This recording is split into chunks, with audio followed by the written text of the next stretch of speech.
Hello students, good evening to all of you. How are you? Fine, good, very good. कल हमने 12th के intro class लिखी और poetry section start किया था और उसमें बताया था कि पोएम हमें किस तरह से पढ़नी चाहिए और पोएम में क्या बातें देखनी चाहिए। तो पोएम और प्रोस दोनों में हम फिगर ऑफ स्पीच का अलंकार का प्रयोग करते हैं। मैंने कल एक कीवर्ड दिया था आपको शैम्पू, इससे मैंने साथ बताए थे कुछ इंपॉर्टेंट और लिखे हैं।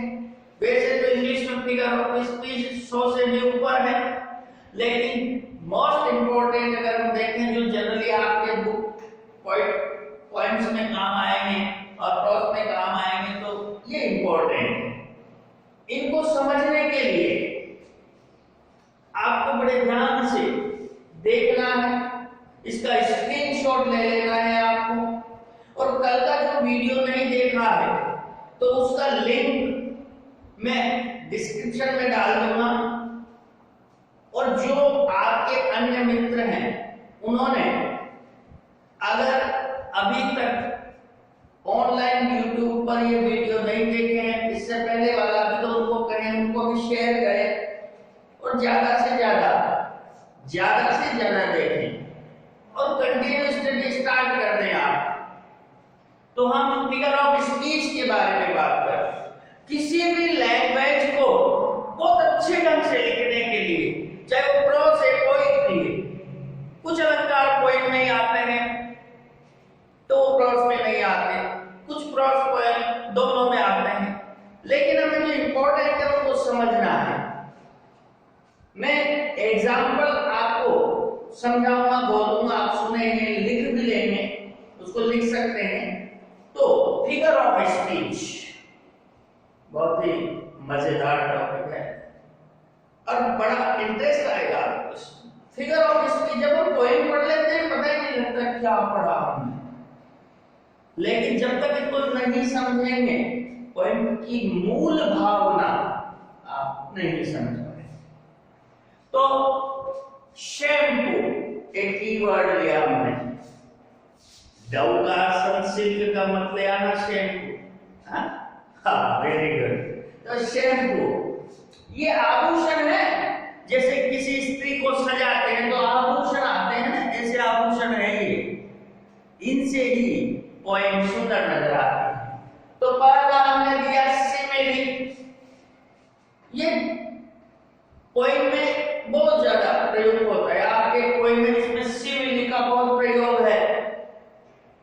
7 स्टेट्स ऑफ मैन, शेक्सपियर साहब क्या पोएम पढ़ेगी, हमारे 10 मार्क्स की पोएट्री है, पोएट्री सेक्शन है। सिमिली इसको कहते हैं उपमा अलंकार। उपमा अलंकार। अब इस उपमा अलंकार में क्या होता है, दो भिन्न वस्तुओं की तुलना, वस्तु या व्यक्ति की तुलना कर उनके किसी एक गुण को समान बताया जाता है। और इसमें ये दर्शाने के लाइक सो एज का प्रयोग होता है।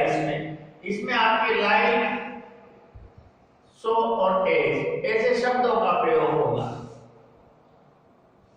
अब आपके पोएम 7 Acts of Man, उसमें क्या कहा, उसमें कवि ने, पोएट ने कहा, a school going boy like a snail। कितनी बड़ी बात है, एक छोटा सा स्कूल जाने वाला बच्चा एक स्नेल की तरह, घोंगे की तरह। अरे घोंगा तो एक कीट है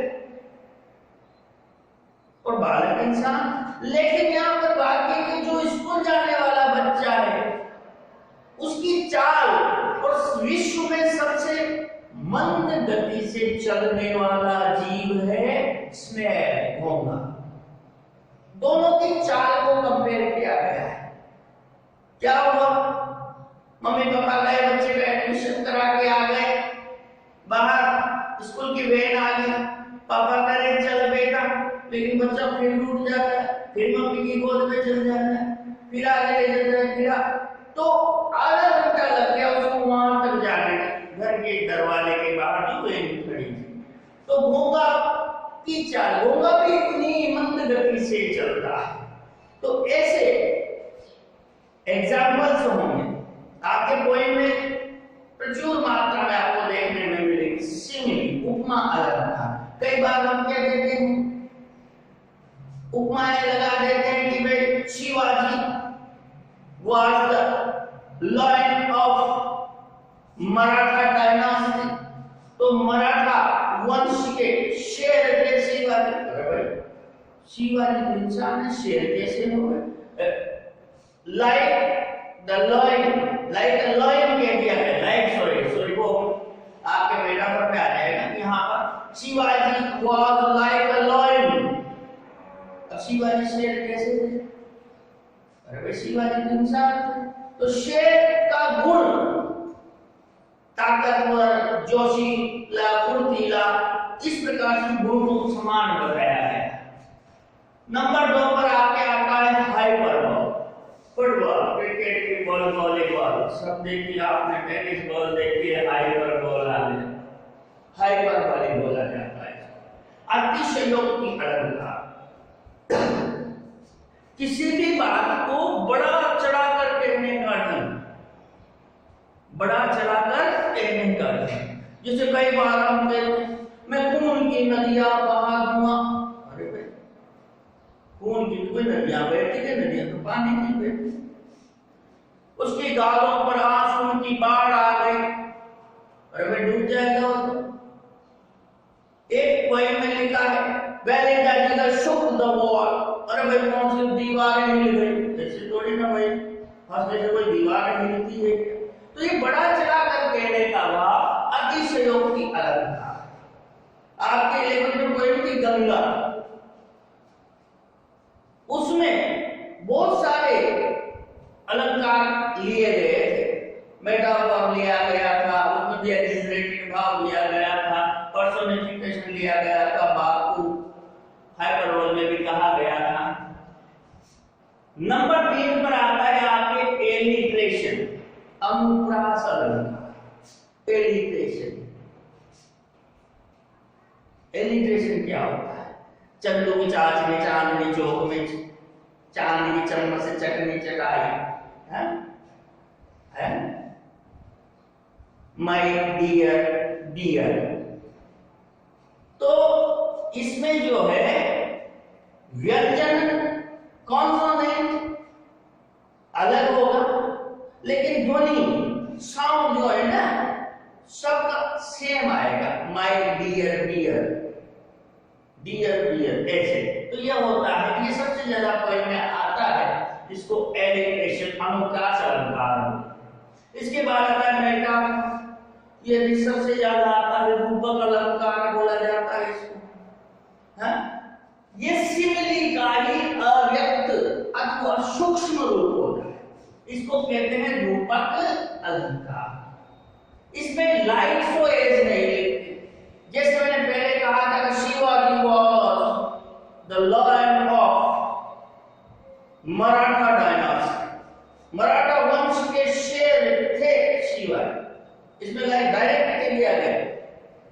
हम कहते हैं, कई बार सुना है, पढ़ा है फ्रेज ऐसी, camel is the ship of desert. अरे भाई केमल का शिप का, केमल तो जानवर है, शिप जो है जहाज पानी में चलता है, लेकिन निरंतर पानी में चलने का शिप का गुण और निरंतर रेगिस्तान में चलने का ऊंट का गुण, दोनों को समान बताया गया, दोनों की तुलना में समान बताया गया। सिमिली मेटाफर में तुलना होती है, एक गुण को समान बताते हैं। पर्सोनिफिकेशन, ये बहुत जगह आता है, हमारी जनरल रूटीन में भी चलता है। पर्सोनिफिकेशन, मानवीयकरण। पर गंगा में देखे, गंगा नदी को इंसान बना दिया, पर्सोनिफिकेशन करके कहा कि मैं गंगा, मैं भिक्षु हूं, हाँ बोला पर्सोनिफिकेशन। एक कवि ने कहा I have 6 serving men, their names are what, why, where, when। अरे भाई तो प्रश्नवाचक शब्द, because they bring me a great knowledge, they bring me a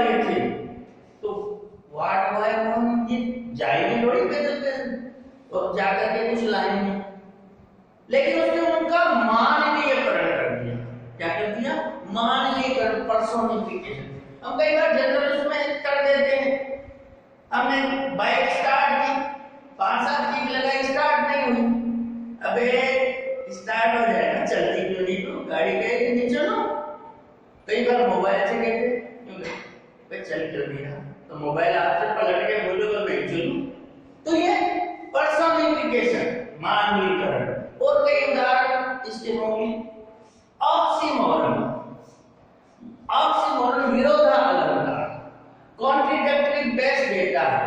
इसमें दो शब्द होते हैं जो परस्पर विरोधी होते हैं, परस्पर विरोधी भाव दर्शाते हैं। जिसे किसी ने कह दिया स्वीट बिटर टीयर्स,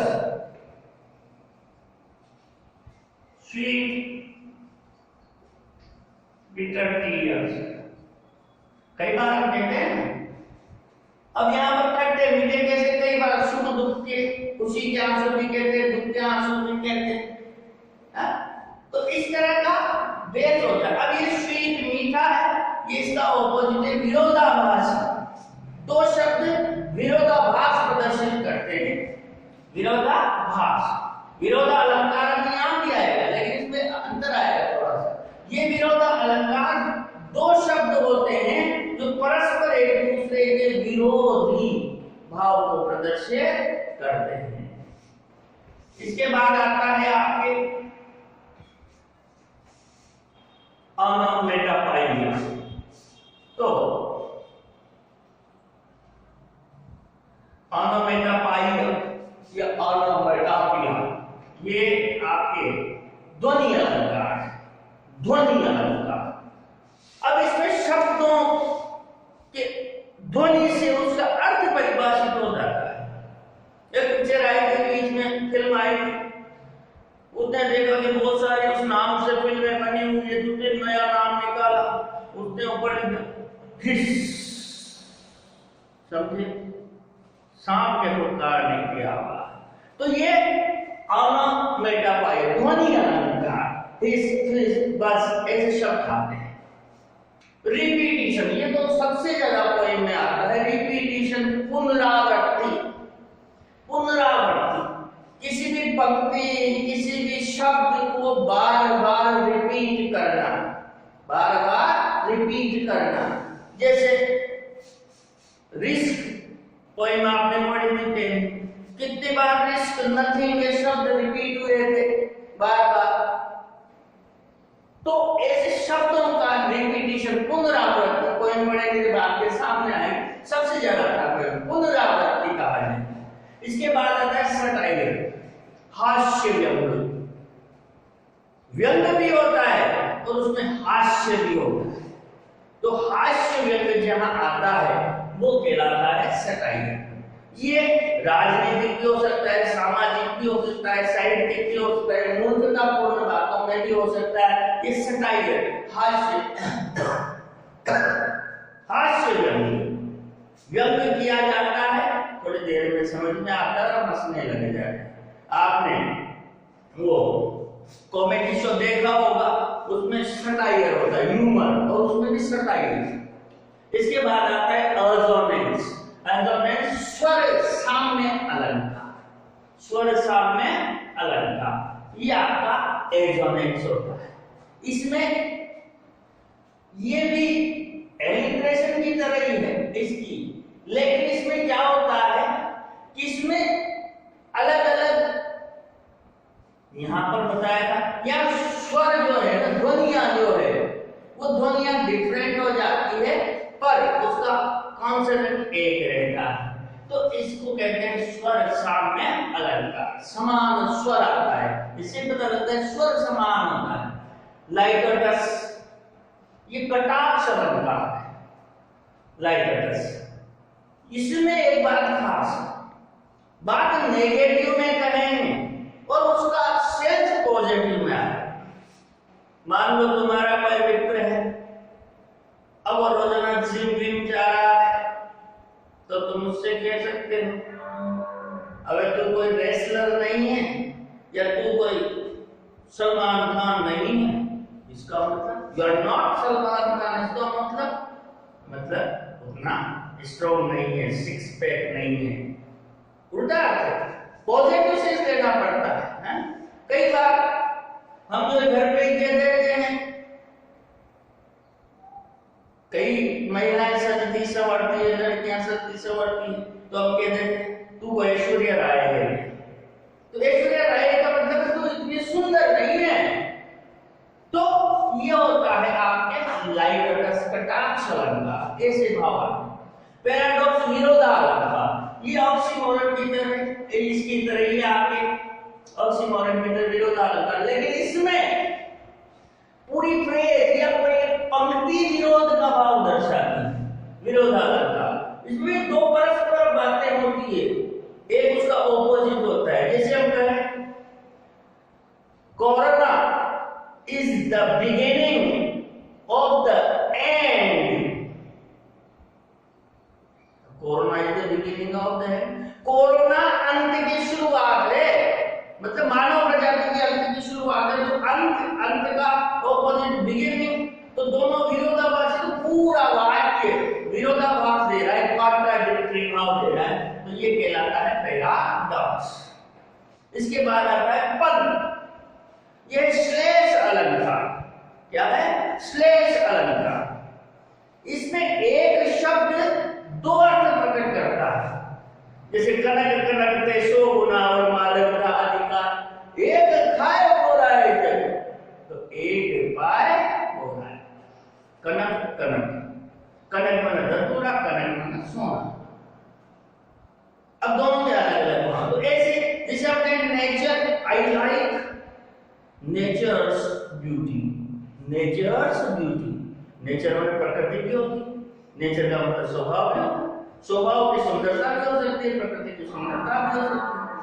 तो ऐसे शब्द द्विअर्थी शब्द से आप कह सकते हो, द्विअर्थी, दो अर्थ प्रदर्शित करते हैं, ये पद होता है। ये आपको मैंने फिगर ऑफ स्पीच समझा दी। कुछ बातें में राइटिंग जो पोएम स्टाइल है, जैसे आपके राइटिंग स्टाइल में राइम स्कीम आएगी, सोनेट आएगा, बैलेट होगा, तो ये सब जो विधाएं हैं उनके बारे में चर्चा करेंगे और उसके बाद आपकी पोएम स्टार्ट कर देंगे। तो यहाँ तक आप या तो इसका स्क्रीनशॉट ले लें और लिख लें, स्टार्ट हो गया आपका टॉपिक, लिख लें और लाइक करें, शेयर करें, सब्सक्राइब जरूर करें, इतना फैला दें वीडियो को। ये आपकी गारंटी है, समझ रहे हो? ये 2-4-5 जो विशेष से ध्यान से समझ लेना ये बातें। हाँ, और इसको लाइक शेयर कर दो, सब्सक्राइब जरूर करो और अपने मित्रों में फिर डालो। तो कल फिर इसके आगे का पार्ट 1 हो गया, पार्ट 2 हो गया, पार्ट 3 लेकर आऊंगा।